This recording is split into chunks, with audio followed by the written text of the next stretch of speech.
Welcome to the natives. Today we discuss about how to find out sector area of the circle. Here is a basic problem. Find the area of a sector of the circle with radius 6 cm and angle of the sector is 60 degree. So question is, आपको यहाँ पे दिख रहा है कि एक circle है जिसकी रेडियस 6 सेंटीमीटर है और हमें एक ऐसे सेक्टर का एरिया फाइंड करना है जो एंगल क्रिएट करता है 60 डिग्री का। तो सबसे पहले हमें जानना होगा कि सेक्टर होता क्या है। सेक्टर एक ऐसा रीजन होता है जो बाउंडेड रहता है two radii and an arc. यहाँ पे O A and OB is a radius of the circle, and in these two leg whose vertex is center O is in between these two leg angle is 60 degree. Now find out the area of OAB sector. Let us taken let us here is a clear picture. Let us taken here is point C. Now its arc is ACB. So we need to find area of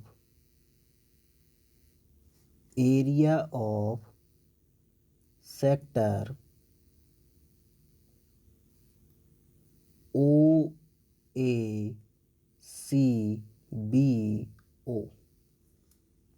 इस sector का area हमें find करना है। तो सबसे पहले हमें ये देखना होगा कि ये जो सेक्टर है टोटल सर्कल के रिस्पेक्ट में कितना एरिया कवर कर रहा है। हम जानते हैं कि टोटल 1 रेवोल्यूशन में एक सर्कल के 1 रेवोल्यूशन में 360 डिग्री कवर होता है। यहाँ पे जो एरिया कवर हुआ है वो केवल 60 डिग्री एरिया कवर हुआ है दो लेग के बीच में। तो अब हमें ये देखना है कि जो ये एरिया है टोटल सर्कल का कितना पार्ट है।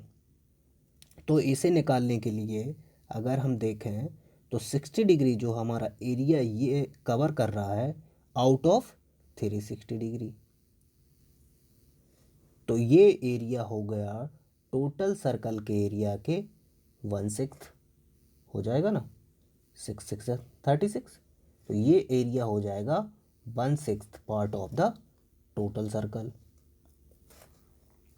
तो हमें जो पूरा सर्कल का एरिया रहेगा उसका 1/6 एरिया जो रहेगा इस सेक्टर OACBO का एरिया रहेगा।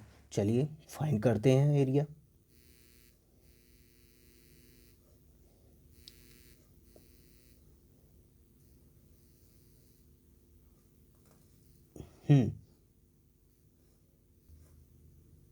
हमें एरिया निकालना है सेक्टर किसका, सेक्टर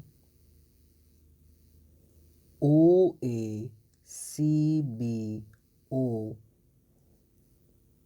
का। इसका हमें क्या निकालना है, एरिया निकालना है। तो इसका एरिया क्या हो जाएगा, 1/6 part of a area of total circle. Area of circle क्या होता है, πr²। तो हम रखेंगे यहाँ पे, हम सेक्टर OABC का एरिया निकालेंगे। अगर निकालें तो वो हो जाएगा 1/6 पार्ट ऑफ पाई की वैल्यू पुट करेंगे 22/7 एंड रेडियस इज 6 सेंटीमीटर, तो 6²। नाउ 6, ये 6 से ये स्क्वायर कैंसिल, तो यहाँ बचा आपका 22/7 इंटू 6।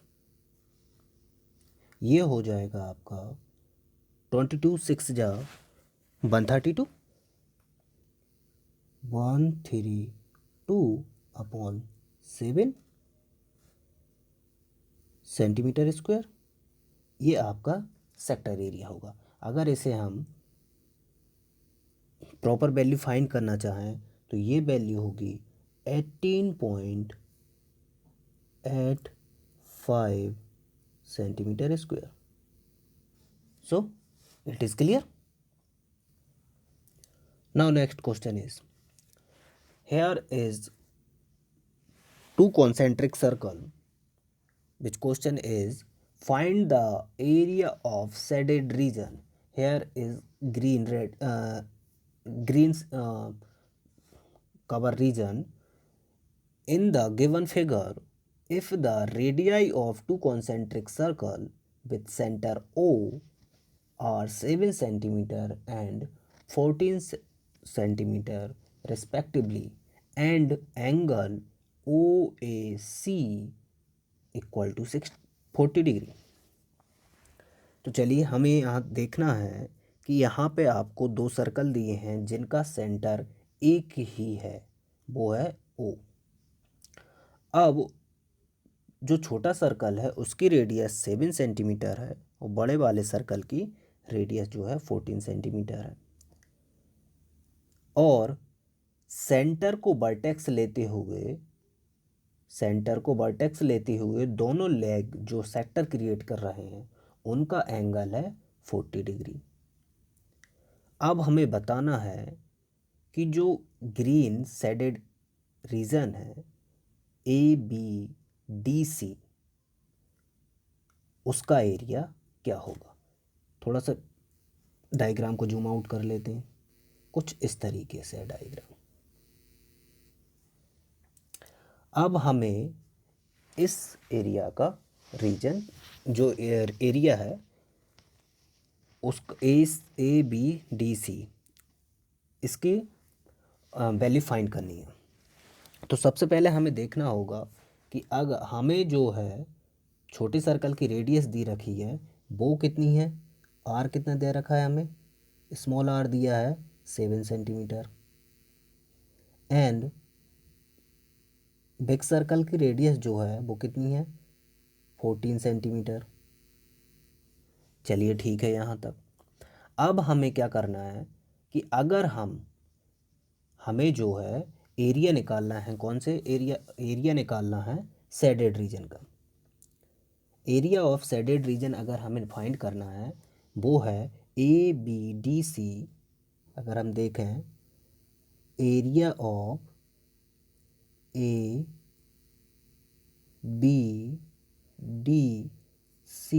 ये निकालना है तो हमें देखना होगा एरिया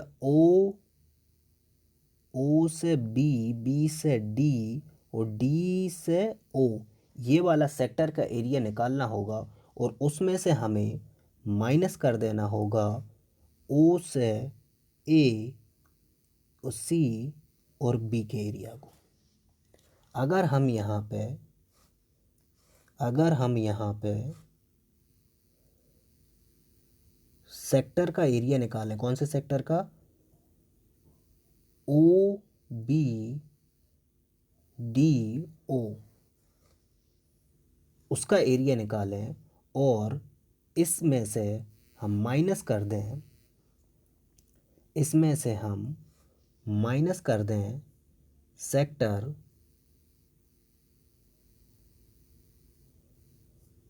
OAC का, OACO का एरिया। पहले हमें क्या निकालना है, OBDO का एरिया निकालना है पहले हमें, और फिर हमें माइनस कर देना है OACO का एरिया। चलिए निकालते हैं। सेक्टर का एरिया हमें निकालना आता है। सबसे पहले हमें ये देखना होगा कि दो लेग जो दिए हैं OBOD बिग सर्कल के, उनके बीच जो एंगल बन रहा है वो है 40 डिग्री का। यहाँ पे लिख लेते हैं हम उसे। जो एंगल है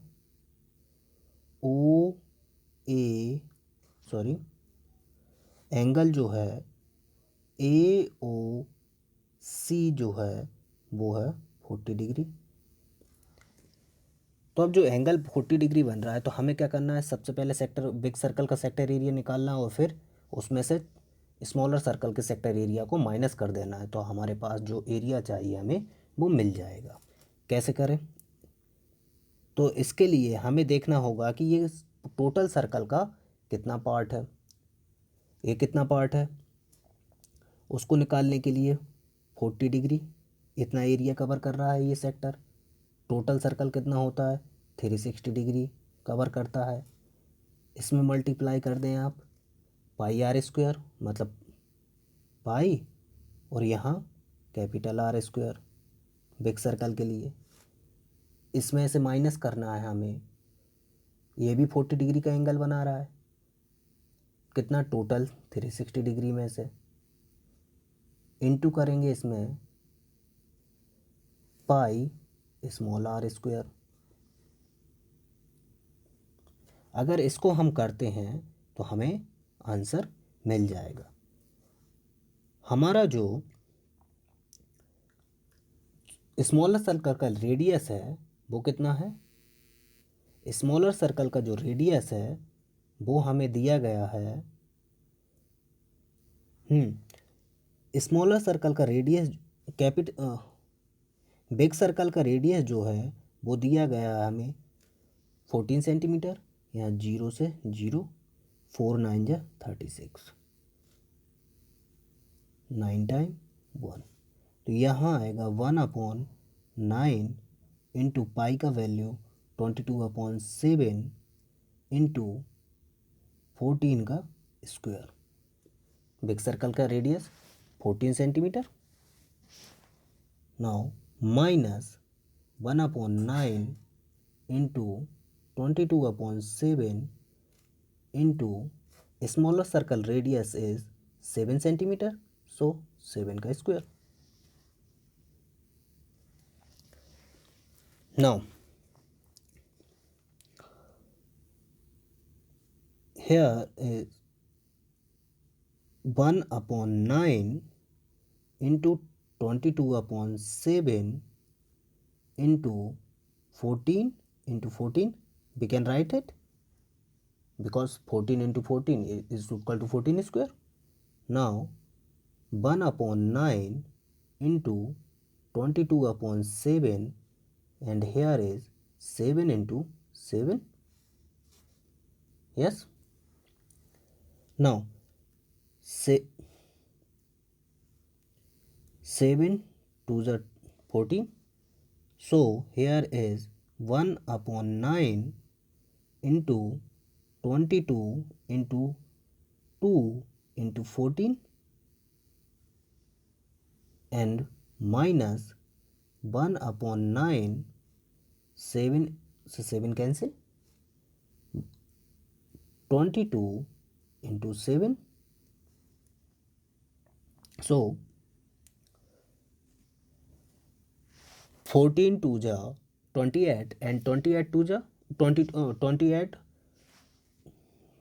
here is 22 into 28 is 616, so ऊपर जो वैल्यू आएगी वो आएगी 616/9 माइनस यहाँ पर 22 7 टाइम इज 154/9।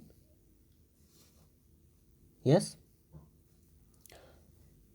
अब हम अगर देखें तो 9 को एलसीएम ले लें तो यहाँ आ जाएगा आपका 616 minus 154, this is equal to 462/9 and this one equal to approximately 51.33 centimeter square. Now this is the value of green shaded region. तो एक बार आप पूरी तरह से देख लें। आपको क्या था, दो कॉन्सेंट्रिक सर्कल के थे जिनका सेंटर एक ही था और एक का 7 सेंटीमीटर रेडियस था, दूसरे का 14 सेंटीमीटर। तो आपको कुछ नहीं करना, आपको क्या करना है कि पहले बड़े वाले सर्कल का सेक्टर एरिया निकाल लेना है, उसमें से छोटे वाले सर्कल का सेक्टर एरिया माइनस कर देना है, जैसा हमने यहाँ पे किया है। ये रहा, ये हमने निकाला है। वैल्यू कितनी आएगी इसकी, वो हमने यहाँ पे ये निकाल दिया है, 51.33। So thank you. If you have an inquiry, please comment it and suggest me new questions. Such if you have any doubt in any question in 9th 10th standard, so please share with me on my email ID.